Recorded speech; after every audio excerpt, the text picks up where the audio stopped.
And what's the consequences of that, right? To be as pithily boom with those kind of points as we can. I think one of the saddest things was to watch Mickey's self-image deteriorate. Mickey was a very bright child.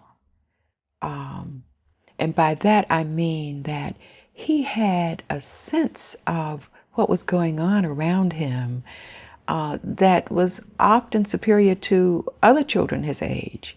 He knew things about the world, about nature, about people, about clouds, that were just good common sense things, and he put them together in such a wonderful way.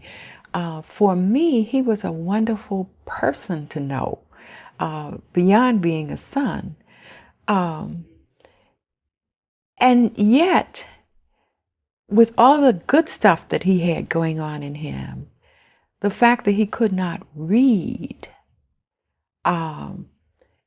became a key factor in how he perceived himself and where he could go in life. Mickey was a kid with a lot of confidence. When we moved into a new neighborhood, when we moved to Durham, he would just walk up to people and say, "Hey, I'm Mickey," and and he would have wonderful conversations with people. Adults always talk about what a good conversationalist he was. He could talk about anything. To see that kind of spirit in a child get diminished by the fact that he couldn't read. And my experience with him and with other children is that there's something that they hit around 3rd grade, which says, uh-oh, I really can't do this. There's something wrong. Before that, it's like, sort of a struggle. We're gonna get it together. But by 3rd grade, there seems to be something that happens that says, uh-oh. And this child's spirit is impacted by that. Their spirit to explore, their spirit to venture, their spirit to step out on something new.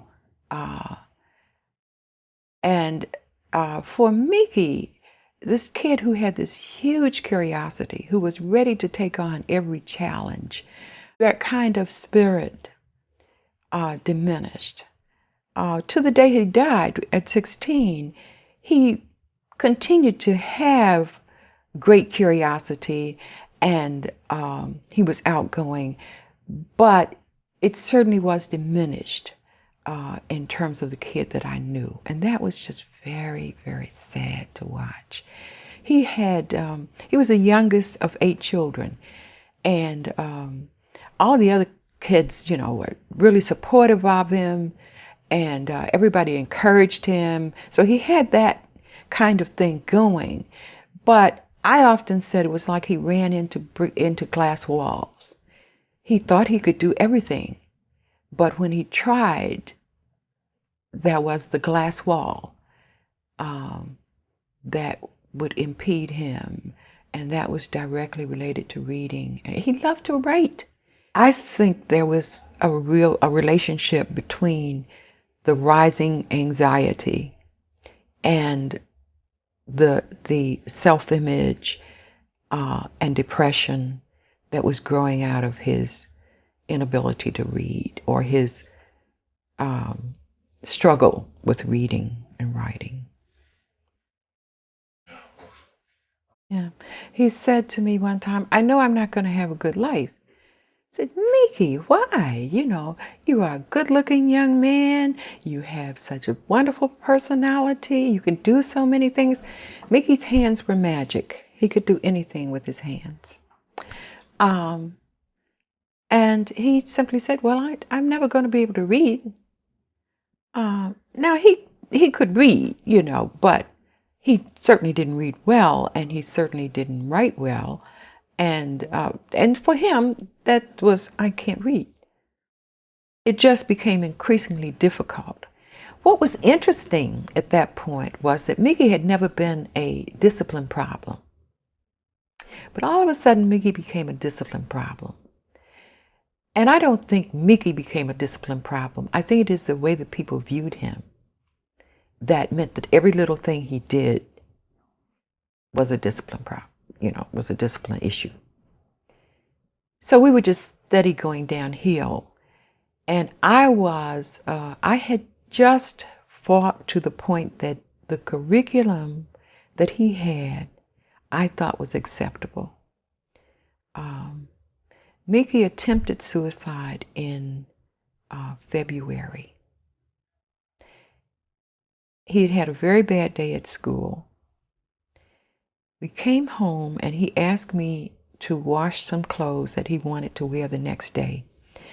And I kept saying, well, bring them down, bring them down. And he didn't bring them down. And I hollered up the stairs and said, Mickey, you going to bring those clothes down or not, And he said something, after a while or something like that. And I did the stupidest thing. I just said, stupid. That was not a word to say around Mickey or in reference to Mickey, because evidently he had heard that word at school. And he told me he had heard it, that, they say that at school, so now you say it. And it was just that one word that I said.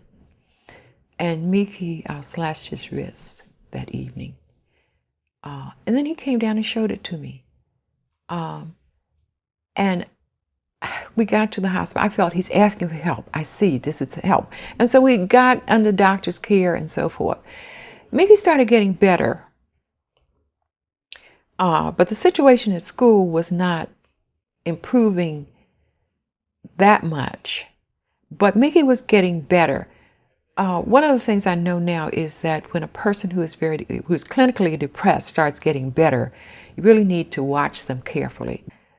There were 5 kids at that school who were suicidal. So Mickey told me. And I understand that they talked about suicide with each other.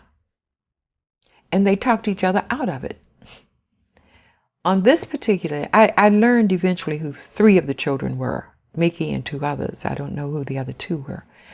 But on this particular day, the boy that Mickey was closest to was already in trouble for being late to class or cutting classes.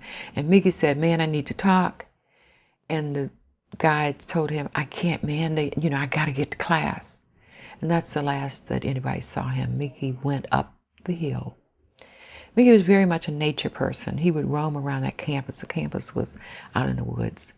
And so he knew the campus. So he went up the hill by where the horses were. The horses would come up to Mickey. And he hung himself on a tree. He died by asphyxiation, not by strangulation. He died in a kneeling position. He left notes that I found afterwards. He talked about the love of his family. There was not one negative thing about his family. There were notes, my mom is the best mom. But he placed blame very clearly on teachers who didn't understand. That's very clear in his notes. It was also very clear that he had planned it to do it at school, which I think was another statement about that. I can only be thankful that he wasn't also homicidal, so that he took some teachers with him, because the anger about teachers who didn't understand. Over the course of his life, there were always teachers who saw this beautiful kid who was so charming, so personable, so likable, and they wanted to help him. And they would reach out. This happened from first grade on.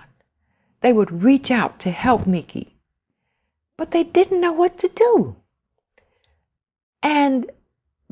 Or else they would do it for a little while and then they couldn't do it anymore. Whatever. Their life went the other way or whatever. And then you saw the rage in Mickey. And that always shocked everybody because this kid is so sweet.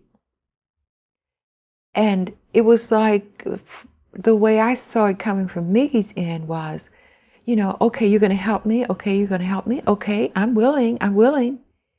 But then you can't help me. You don't want to help me. You don't really mean that. And you'd see some little rage come out in Mickey.